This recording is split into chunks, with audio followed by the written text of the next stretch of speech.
Welcome to Cosmos Gang. I'm your host, Cosmos. We have been a bit late due to some urgent work. Today we'll be analyzing NEET 2026 physics questions. I'll be referring on Code-13. The first question: for a simple pendulum having time period t, the variation of kinetic energy with time is represented by this, this, this, this. We'll try to take the correct answer to see which of this graph is the correct graph for our question. Let's take a pendulum here.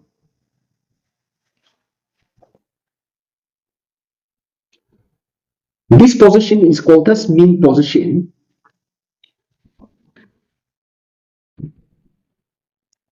These two positions are called as extreme positions. We know that kinetic energy is given by kinetic energy of a simple pendulum is given by half m omega square a square minus y square, where all the notation have their usual meanings. Now we know that at the mean position y equals 0 and the kinetic energy is maximum. The kinetic energy is maximum.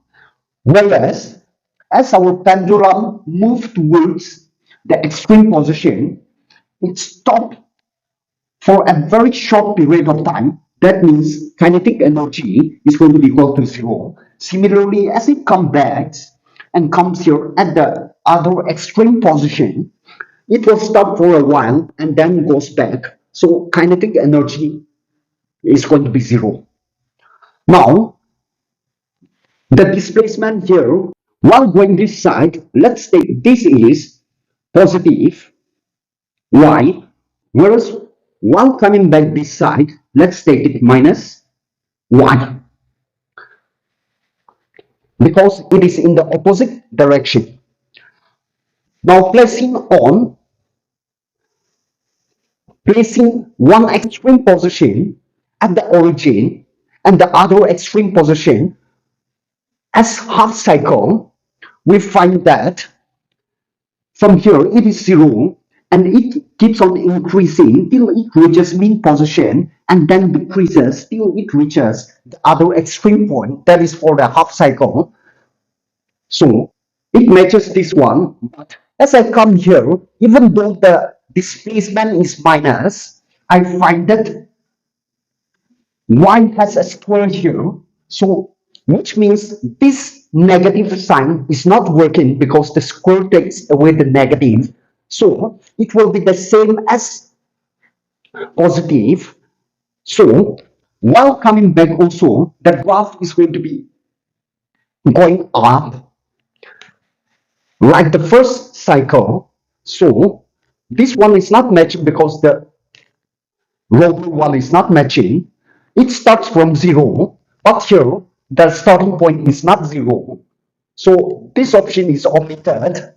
This one, we find that here the kinetic energy is 0. It keeps on increasing and then after reaching the mean position, it decreases. So there is a curve here, but here the curve is not there.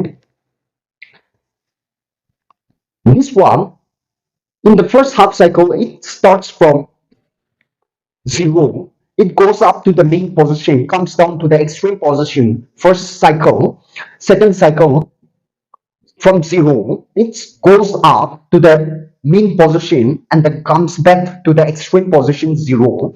So option 4 is going to be the correct answer. This is our second question. A room heater is rated 400 watt, 220 volt. If the supply voltage drops to 220 200 volt, what will be the power consumed? We have to find the approximate value. The options are 400 watt, 121 watt, 331 watts, and 200 watts. To approach this, let's try to find the given things and find the current in the heater. In the first case,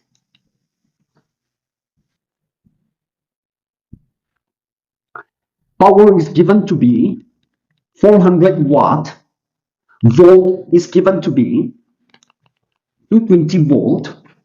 I know that power is given by VI, so I is going to be equal to P by V. Putting the value of P and V, 400 by 220,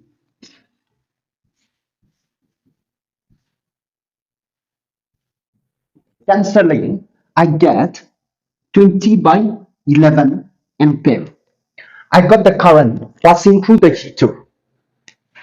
Now, for the second case, when the voltage drops to 200 volt, but the question does not says about the change of current, so the current remains the same. So, second case, V is going to be 200 volt, I remains the same, which is 20 by 11 ampere. Now I want to find the power. So power equals VI. V is going to be 200 into I is going to be 20 by 11. So it's going to be 4000 by 11. Let's try to divide this and see.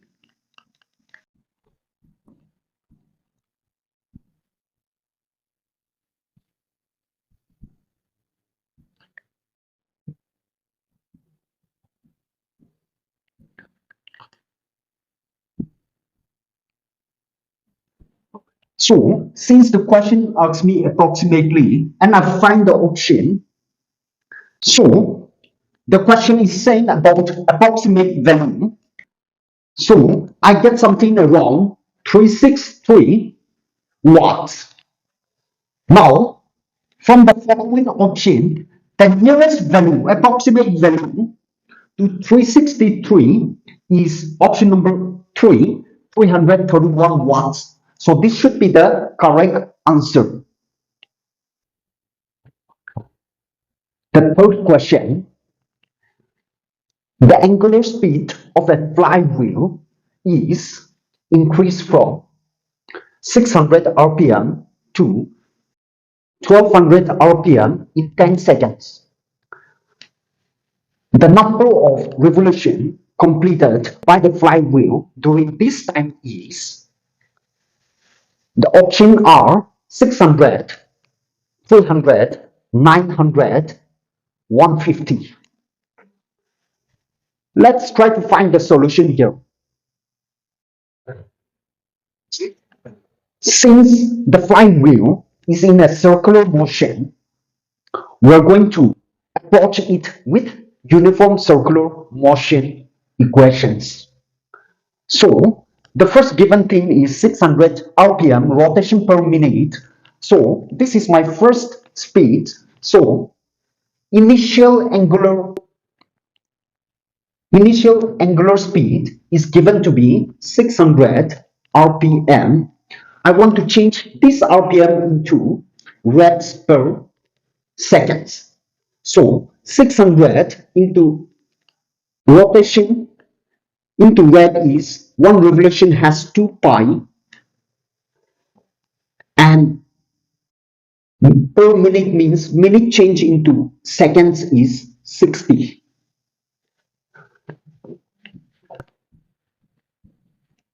After cutting, I get 20 pi rev per seconds.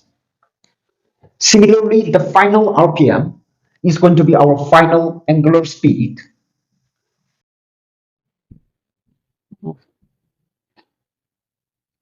So, changing this to revs per second,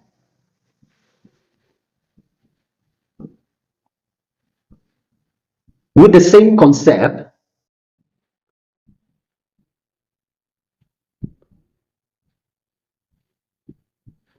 now my time is given to be 10 seconds. Now from here, I'll try to find the acceleration, which is omega. So I'll use, which is alpha. So I'll use the acceleration formula, change in angular speed per time. So change in angular speed is final minus initial divided by time. Final is going to be 40 pi minus initial is going to be 20 pi divided by 100 divided by 10. 20 pi divided by 10. So the angular acceleration is 2 pi radians per second square.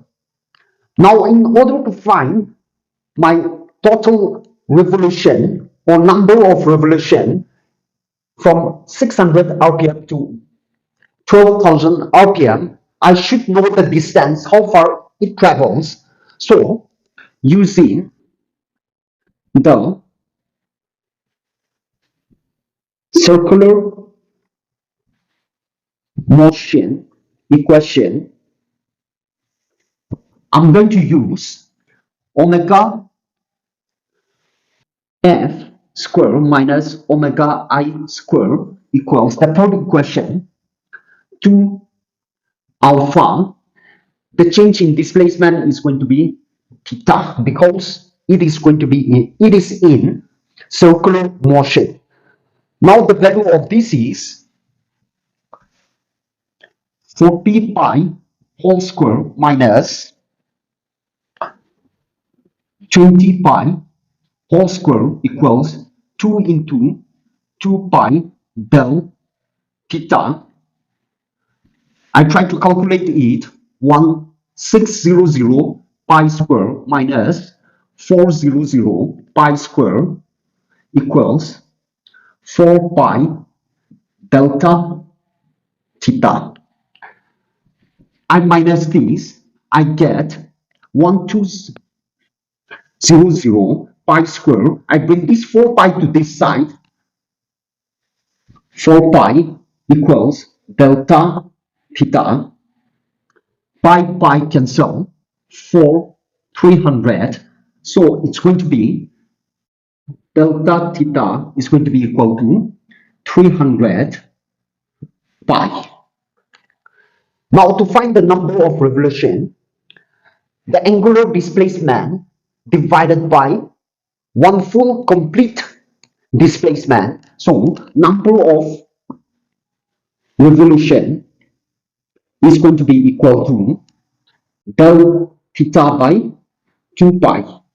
So it's going to be 300 pi divided by 2 pi. Pi cancelled. 2150. So as I move from 600 rpm to 12,000 rpm in 10 seconds, I have made 150 revolutions. So 4 is going to be the correct answer.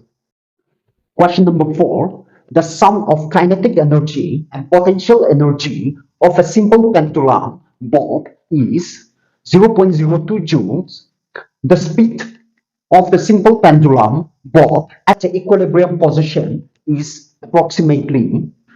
Consider mass of the bob equal 20 grams.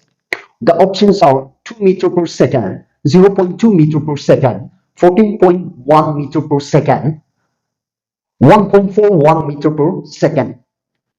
Let's consider a simple pendulum here. This is its mean position, which I'm going to consider it as our equilibrium position.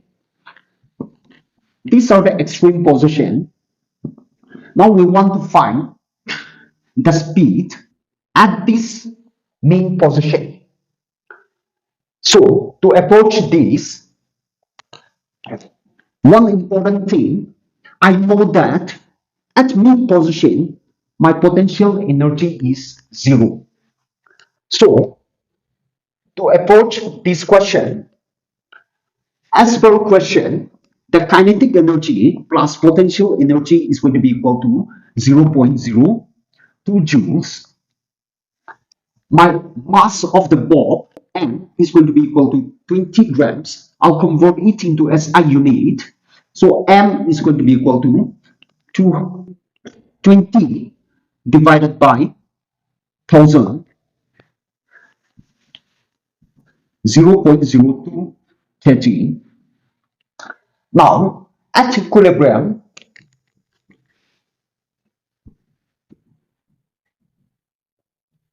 U is going to be 0. So, therefore, K is going to be equal to 0.02 joules.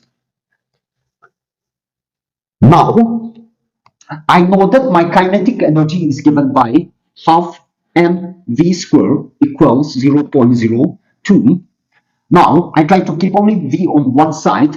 So, v square is going to be equal to 0.02 into 2 divided by m. When it comes down here and substitute the value 0.02.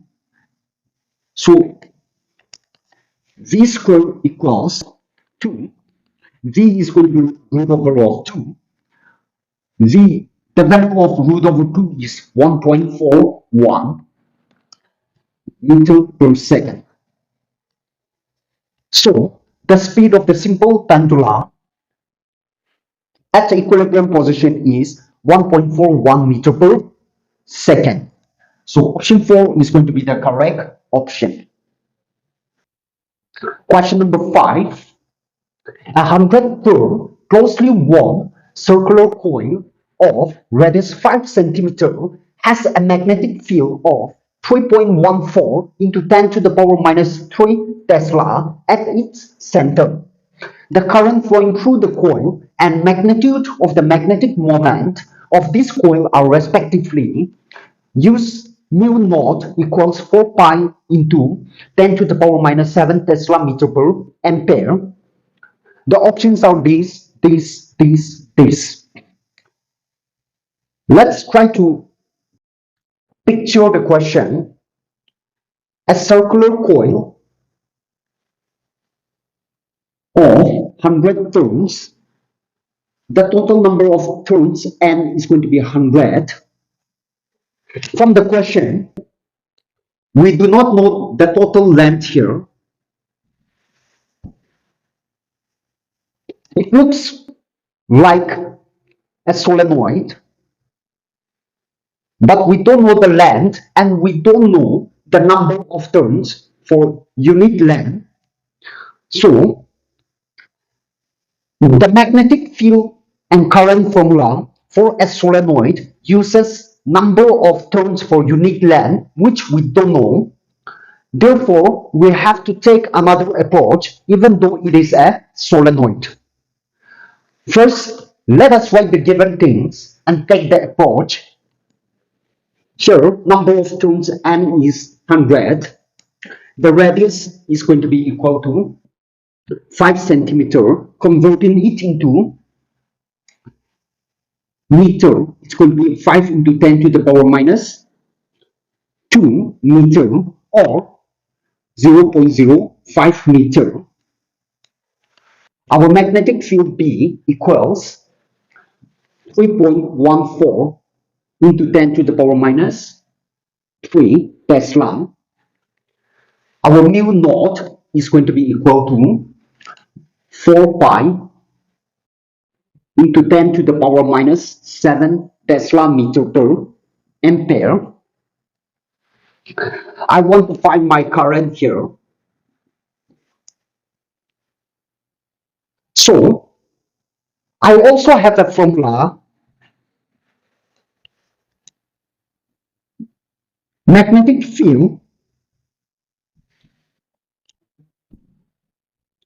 at the center of a current carrying coil which is given by B equals mu naught Ni divided by 2R. Now, since I want to find the I, I'll try to keep I on one side, 2RD divided by mu naught N. I substitute the values. 2 into R is going to be 5 into 10 to the power minus 2 into B is going to be 3.14 into 10 to the power minus 3 divided by mu naught is 4 pi into 10 to the power minus 7 Tesla meter per ampere. I cancel this. Pi will get cancelled with this.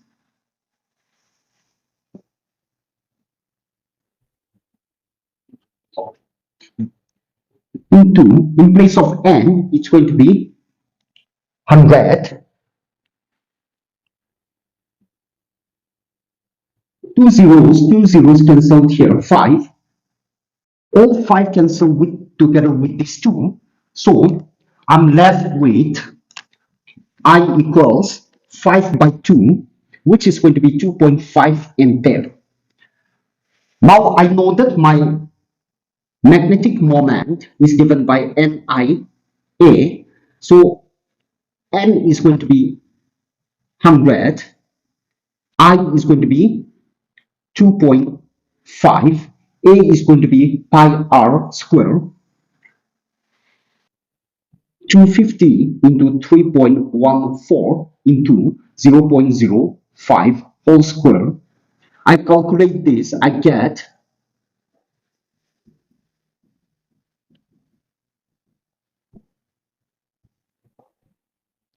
I multiply all this, I get around 1.96, which is equal to 2, which is equivalent to 2 ampere meter square. So my values are 2.5 ampere and 2 ampere meter square. So my correct option is going to be option number 3. Question number 6. A submarine is designed to withstand an absolute pressure of 100 atmospheric pressure. How deep can it go below the water surface? Consider the density of water equals 1000 kg meter cube inverse. 1 atmospheric pressure equals 1 into 10 to the power 5 Pascal, and gravitational acceleration g equals 10 meter per second square. The options are these. So to approach this, let's take a water body here. Initially, the submarine is on the top, so the pressure here is going to be P1, initial pressure. After some height, as it goes down, the pressure here is P2. We are given the density of this water, the acceleration due to gravity. So let's try to write down the given things here. Given P1 initial pressure is going to be equal to, we know that atmospheric pressure in air is going to be 1 atm, which converted into Pascal will be 1 into 10 to the power 5 Pascals. P2 is going to be equal to 100 atmospheric pressure, converting it into Pascal, 1 into 100 into 1 into 10 to the power 5, it's going to be 100 to the power 7 atmospheric pressure. Our density of water is going to be 1000, that means 10 to the power 3 kg meter inverse cube. G is going to be equal to 10 meter per second square using variation of pressure with the formula final pressure minus initial pressure is going to be rho GH. Now we want to find the depth H. So H is going to be equal to rho 2 P2 minus P1 divided by rho G. I put the values here. H equals P2 is going to be equal to 10 to the power 7 minus P1 is going to be 10 to the power 5 divided by rho is going to be 10 to the power 3 multiplied with 10, 10 to the power 5 common, then 100 minus 1 divided by 10 to the power 4. This cancelled. 10 is left here. 10 into I minus this, I get 99. So it's going to be 990 meters. So the correct option here is going to be option number 2. Question number 7. Match list 1 with list 2.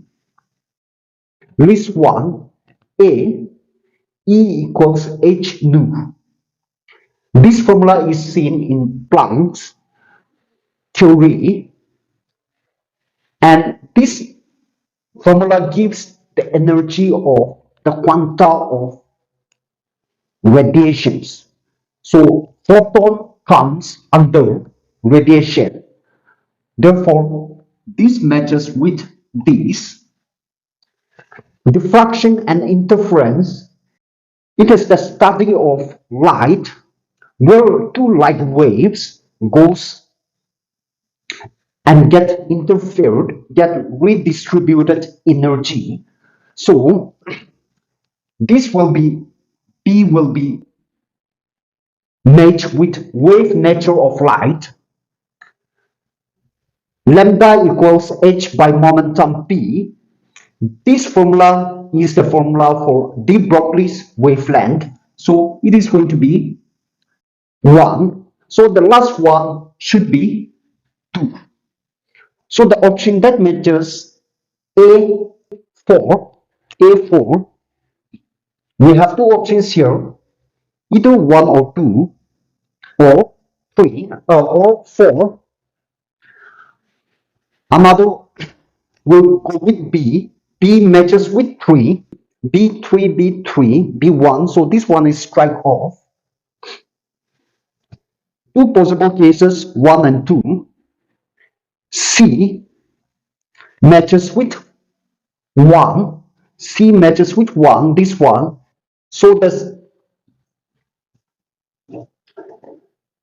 option 2 is going to be the correct answer. Question number 8. Match list 1 with list 2. Young's modulus. We know that Young's modulus formula is given by Roman number 2 here. Compressibility is reciprocal or inverse of bulk modulus. So it's going to be 3. Bulk modulus is 4. Poisson's ratio, it was supposed to be deleted in the course, but once we know this 3, the obvious formula is this. So these are the correct match. We'll try to see the options from here. So when I check it here, Young's modulus matches with 2, compressibility with 3, bulk modulus with 4, Poisson's ratio with 1. Option 2 is going to be the correct option. Question number 9. 5 capacitors of capacitance C1, C2, C3, C4 equals 10 microfarad and C5 equals 2.5 microfarad are connected as shown. along with a battery of 50 volt. This is the circuit diagram. The equivalent capacitance and the charges on each capacitor respectively are, these are the options. Now let's try to solve this. So from this cell or battery, current will flow from positive to negative, from here to here. So if current is flowing in this direction, the charge will flow from here to here. Let's say the total charge is Q here. After reaching this point, it will split up into two. This will be, let's say, this is Q1. The charge flowing here is Q1, and the charge flowing here is Q2. All of these C1, C2, C3, C4 are going to be getting the same charge because they are connected in series. Whereas this will get another charge because it is connected in parallel with the other four capacitors. Now to find the equivalent capacitance, let's try to find the total charge, net charge of C1, C2, C3, and C4, which are in series. So C1, C2, C3, and C4 are in series. Using the formula 1 by Cs equals 1 by C1 plus 1 by C2 plus 1 by C3 plus 1 by C4 equal 1 by Cs equals 1 by 10 plus 1 by 10 plus 1 by 10 plus 1 by 10. 1 by Cs equals 5 divided 4 divided by 10. So Cs equals 10 by 4. So Cs is going to be equal to 2.5 microfarad. Cs, all of this together, C1, C2, C3, C4, net is in parallel with C5. So Cs and C5 are in parallel. That means using the formula, net capacitance is going to be equal to Cs plus C5, which is going to be 2.5 plus 2.5. So it's going to be 5 microfarad. Now we got our equivalent capacitance. Now we want to find the charge Q1 and Q2. For Q1, since it is going through all of these total, we know that C is going to be equal to Q by V. So Q1 is going to be equal to Cs. Q1 is flowing through all our series. So Cs, V, Cs is 2.5 into volt is 50. So it's going to be 125 microcoulomb. Similarly, for Q2, we find that Q2 is going to be equal to C5 V. C5 is 2.5 into 50. So we get the same answer. So according to the option, these and these two are same, which means all the capacitor get the same charge flowing through them. So when I look at the option number 4 is going to be the correct option. Question number 10.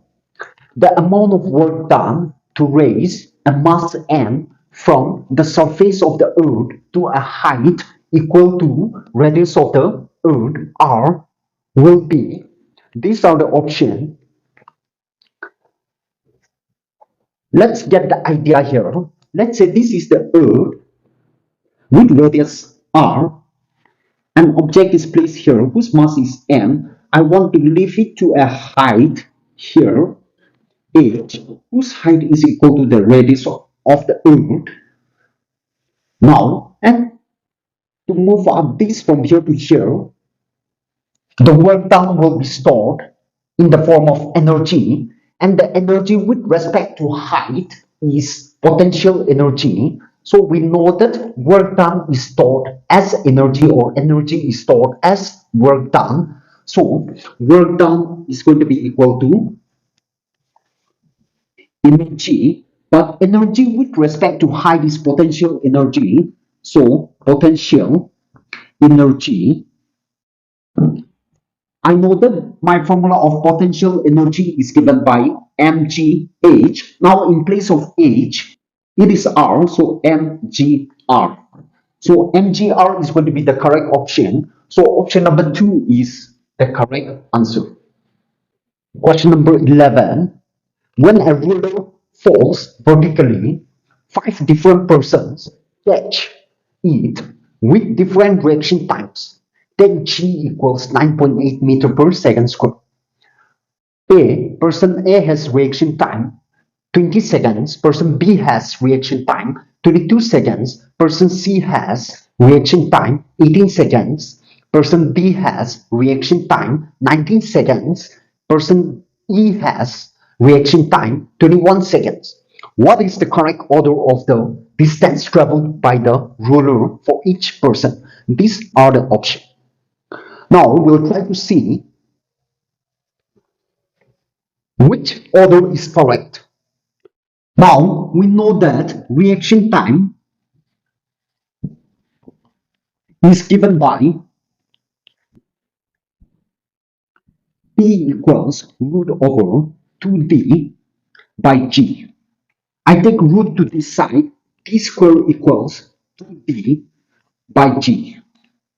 Now 2 and G are constant, so I can say that T square is directly proportional to D, where D is the distance or height.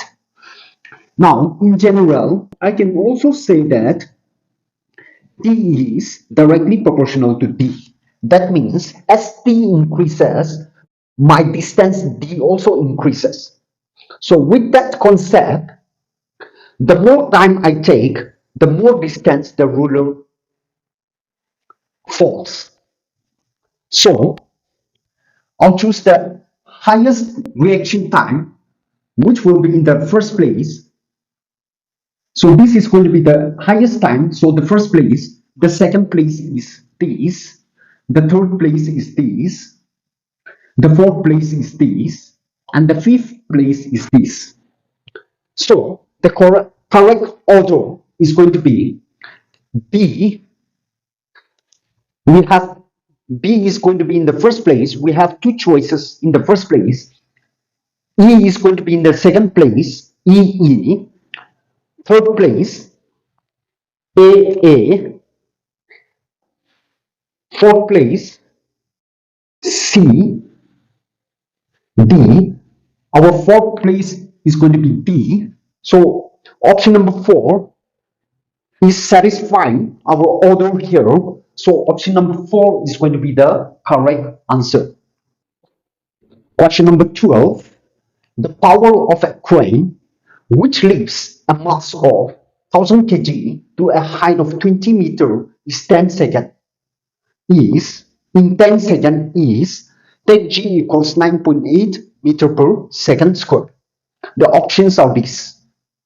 So to find the answer, let's write the given things. M equals 1000 kg, H equals 20 meter, T equals 10 seconds, G equals 9.8 meter per second square. Now we want to find the power, and we know that power is rate of doing work. So work done divided by time. We know that work done is stored as energy, or energy is stored as work done in the previous case. So whenever height is there, the energy concerned is potential energy. So work done can be used as potential energy, that is mgh divided by time. So m is going to be 1000 into g is going to be 9.8 into height is going to be 20 divided by time is going to be 10. I cancel this. I multiply my numbers into 1000. Now it is in watt. Now I can change this 1000 into kilo. So 19.6 kilowatt. So the correct option is going to be 19.6 kilowatt. Question number 14. An AC circuit contains a resistance of 1 kilo ohm, a capacitor of 0.1 microfarad, and an inductor of 1 millihenry connected in series. The resonance frequency of the circuit is approximately. These are the options. Let's try to solve it. Given R equals 1 kilo ohms, which is 1 into 10 to the power 3 ohms. Capacitance equals 0.1 microfarad equals 0.1 into 10 to the power minus 6 farad. Inductance equals 1 millihenry equals 1 into 10 to the power minus 3 farad. Henry. Now, for the resonance frequency in an LCR circuit, we know that nu naught is going to be equal to 1 divided by 2 pi root over LC. I put the values of pi 2 into 3.14 root over LC. L is going to be equal to 10 to the power minus 3. C is going to be equal to 0.1 into 10 to the power minus 6. Now, this, when I convert it, it's going to be 10 to the power minus 1. So the combination of all these will give me 1 divided by, multiply these two, it's going to be 6.28 root over 10 to the power minus 10. 1 divided by 6.28 into 10 to the power minus 5. I divide this, I get 1 divided by 6.28 into 10 to the power 5. Taking off the point here, I get 100 divided by 628 into 10 to the power 5.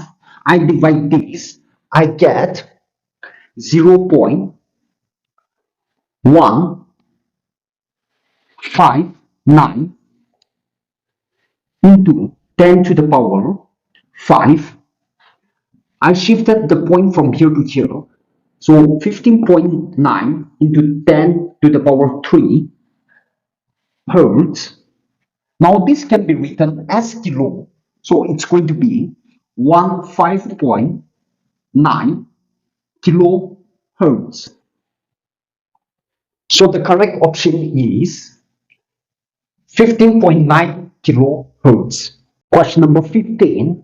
The figure given below shows a long straight solid wire of circular cross-section of radius A carrying steady current I. The current I is uniformly distributed across its cross-section.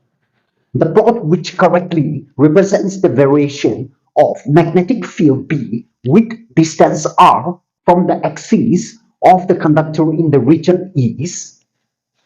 These are the options. This is the drawing.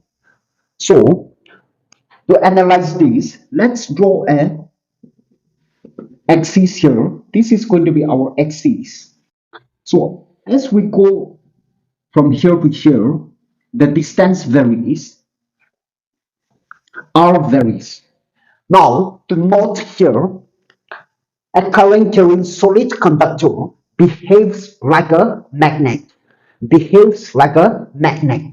So for a magnet, inside the magnet, the magnetic field are going to be strong and they are going to be constant or uniform. So, and the magnetic field of a magnet is given by B equals mu naught by 4 pi 2m divided by r cube, which means B is directly proportional to 1 by r cube, or B is directly inversely proportional to r. Sorry, B is inversely proportional to r cube, or B is, in general, B is inversely proportional to r. So, as we have discussed, as we go from away from the axis to the surface of the conductor, the magnetic field around here in A will be uniform. So this graph from here to A is not uniform, whereas this one is uniform. This one is not uniform. This one is not uniform. It goes from 0 to A, goes increasing here, goes increasing from A indefinitely and then decrease. Here it slightly increase. Therefore, the first portion, while going from here to here, the correct graph is going to be this one where the magnetic field is uniform. So as I outside the conductor, as I increase my R, since it is inversely proportional to distance, the magnetic field will decrease. So option number 2 shows the correct graph for this particular question. Question number 16. An electric heater supplies heat to a system at a rate of 100 watt. If the system performs work at a rate of 75 joules per second, then the rate at which internal energy increases will be. These are the options. So, to approach these, let's take the given things. Given heat supplied is going to be 100 joules because it is per second. Heat use is going to be 75 joules. So the rate at which internal energy increases, which means internal energy is going to be given by heat supplied minus heat used is going to be 100 minus 75 equals 25 joules. Since it is rate, it is divided by seconds. So, or if it is in rate, it's going to be 25 joules per second or watt. Therefore, the correct option is 25 watts. So, option number 2 is going to be the correct answer. Question number 17. The peak value of an alternating current is 5A and frequency is 60 Hz. How long will the current starting from 0 take to reach the peak value? To approach this, let's take the wave of an alternating current. This is time 0. This is time for half cycle. This is for full cycle. Now we call this point as the peak value. Peak value. So at this, to reach from here to here, the time is going to be t by 4. We're going to use this letter. So let's write the given things here. Given I is going to be equal to 5a, nu is going to be equal to 60 hertz. I know that time period is given by 1 by nu. So t is going to be equal to 1 by 60 seconds. Now, for peak value, that is at 90 degree, our t is going to be equal to t by 4. Therefore, from this equation, t by 4, that means on this right hand side, I have to divide it with 4. So 4 into 60. So t by 4 is going to be equal to 1 by 240 seconds. So the correct answer is going to be option number 2, 1 by 240 seconds. Question number 18.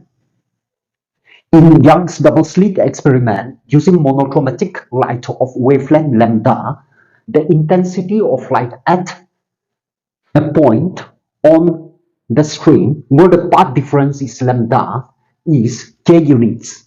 The intensity of light at a point where the path difference is lambda by 3 will be. To solve this question, let us first write the given things. Here, the intensity of two lights which are monochromatic, that means I1, intensity 1 is going to be equal to intensity 2 equals I, let's say, because they are monochromatic, they will have same intensity. The wavelength of light is lambda. Now we have seen in the question that there are going to be two cases where the path difference is lambda and the path difference is lambda by 3. So case 1, in case 1,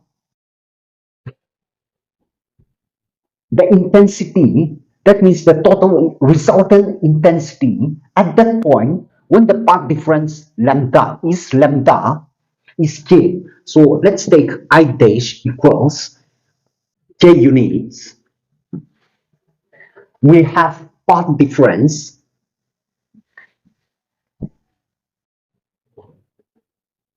lambda. Now for phase difference,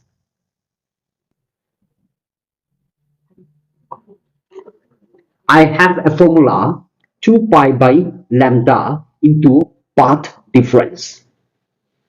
So phi is going to be equal to 2 pi by lambda into lambda, because path difference in this case is lambda.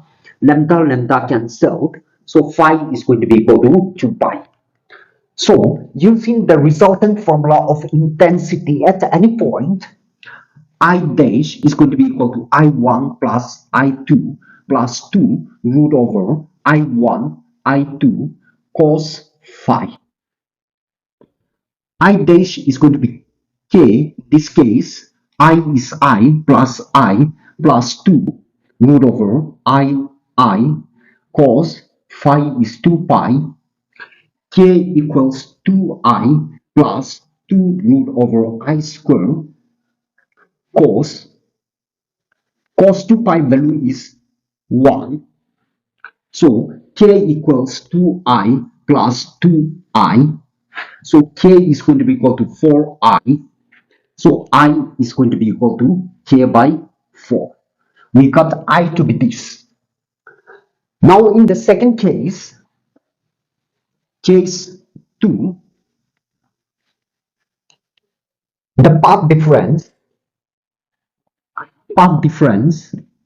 is going to be equal to lambda by 3. So phase difference is going to be equal to 2 pi by lambda into lambda by 3. This gets cancelled. So phi is going to be equal to 2 pi by 3. Now using the same formula, I is going to be equal to I dash 1 is going to be equal to I1 plus I2 plus 2 root over I1 I2 cos phi. I1 dash equals I plus 2 root over I cos phi is going to be 2 pi by 2. Now I1 dash is going to be equal to 2I plus 2I. The value of cos 2 pi by 3 is minus 1 by 2. So this implies I dash 1 equals 2I. This gets cancelled. Plus into minus is minus I. So which implies I dash 1 equals I. I find that the value of I is k by 4. So the intensity of light at the point where the path difference is pi by 3 is going to be k by 4. So option 4 is the correct option. Question number 19. Four statements are given. A is mass number. Statement A, the volume of a nucleus is proportional to A to the power 1 by 3. Statement B, the volume of a nucleus is proportional to A. The difference in mass of an atom and its nucleus is called the mass defect. The difference in mass of a nucleus and its constituent is called the mass defect. We are supposed to choose the correct answer from this statement. The options are here. Now, let's see what statements are true. The volume of a nucleus is proportional to A to the power 1 by 3. This statement is wrong because we know that volume of a nucleus is directly proportional to A, atomic mass or mass number. So this statement is not true. The volume of a nucleus is proportional to A. Now this statement follows the statement we have discussed. So this is true. The difference in mass of an atom and its nucleus is called the mass defect. Mass defect. According to mass defect definition, it is the difference between the nucleus, not the atom, but the nucleus and its constituent nucleons, that is proton and neutron. So atom and its nucleus, it does not fit the definition. So this is false. The difference in mass of a nucleus and its constituent is called the mass defect. So as we have discussed, mass defect is the difference between the nucleus and its constituent proton and neutrons. So this statement is true. So our statement B and D are true, but A and C are false. So let's try to see the correct options. B and D are true, so B and D are true, but A and C are false. So 2 is going to be the correct answer. Question number 20. In interference and diffraction, the light energy is redistributed if it reduces in one region, producing a dark fringe. It increases in another region, producing a bright fringe. Statement A, as there is no gain or loss of energy, this phenomena are consistent with the principle of conservation of energy. Statement B, diffraction and interference are characteristic exhibited only by light waves. The options are A is false, but B is true, A is true, but B is false, A is true, and B is also true. Both A and B are false. In this case, as clearly mentioned in the first sentence, the light energy are redistributed in interference and diffraction, which means the energy of two or more lights gets redistributed. There is no addition or loss of energy. So the statement A, there is no loss and gain of energy. So it follows the principle of conservation of energy. Statement A is true. Let's talk about statement B. Diffraction and interference are characteristics exhibited only by light wave. We can see interference even in radio waves or sound waves. For example, in radio waves, we can hear the static noise when two frequencies that interfere with one another. So if diffraction and interference does not only take place in light waves, it can also be seen in radio waves and sound waves. So this statement is false. So statement A is correct, but B is wrong. False. So option number 2 is going to be the correct option, where A is true, but B is false.